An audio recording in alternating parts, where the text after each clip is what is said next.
Hello and welcome to my channel म्यूजिबिलिट।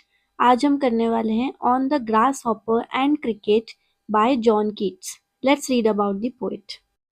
John Keats was one of the major poets of the Romantic Age. He was known for sensuous imagery, love for nature, and rich musical language.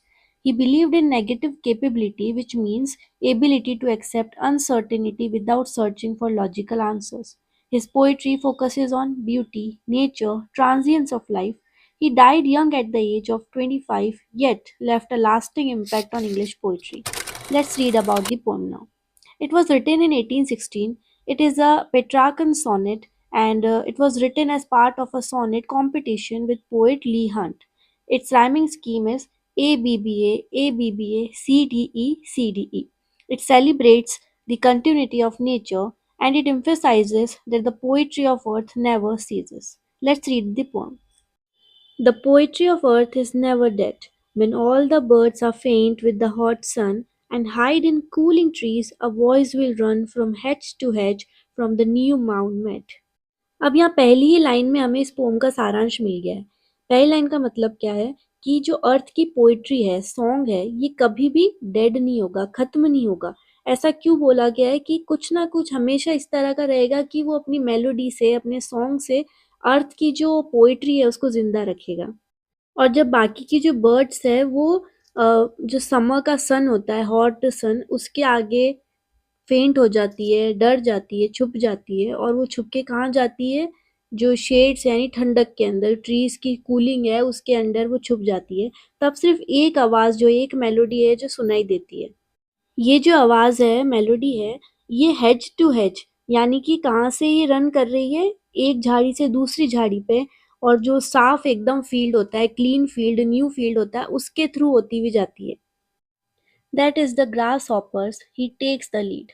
In summer luxury, he has never done with his delights. For when tired out with fun, he rests at ease beneath some pleasant weed. ये जो melody हमें सुनाई दे रही थी, किसकी थी? Grass hopper की। Grass hopper ऐसा इंसेक्ट है जो कि समर को बहुत एंजॉय करता है। उसका जो म्यूजिक है, मेलोडी है, ये कभी भी रुकती नहीं है। खासकर कि समर की हीट की वजह से या फिर किसी और वजह से, ये वो मेलोडी वो कभी नहीं रोकता।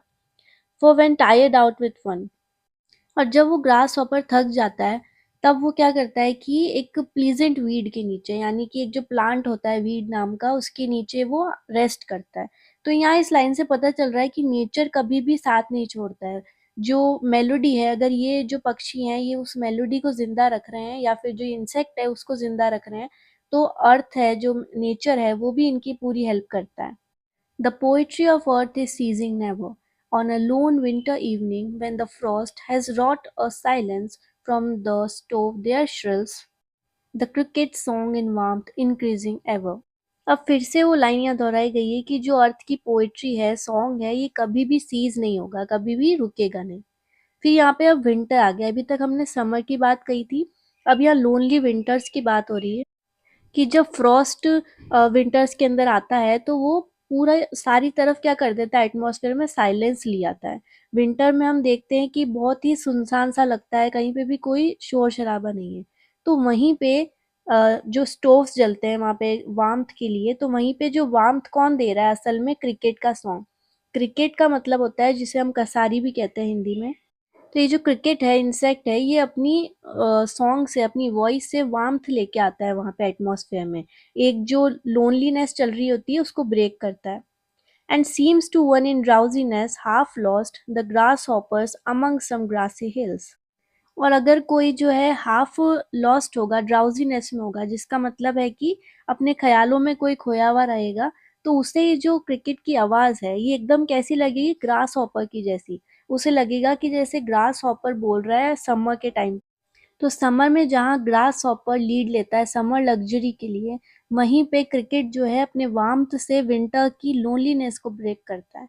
तो यहाँ पे इसी तरह से ये दोनों मिलके कभी भी जो अर्थ की पोएट्री है उसे खत्म नहीं होने देते। यहाँ पे पोम खत्म होती है। आपको कैसी लगी जरूर बताना। And if there something I need to change in my interpretation, then please let me know. Thank you.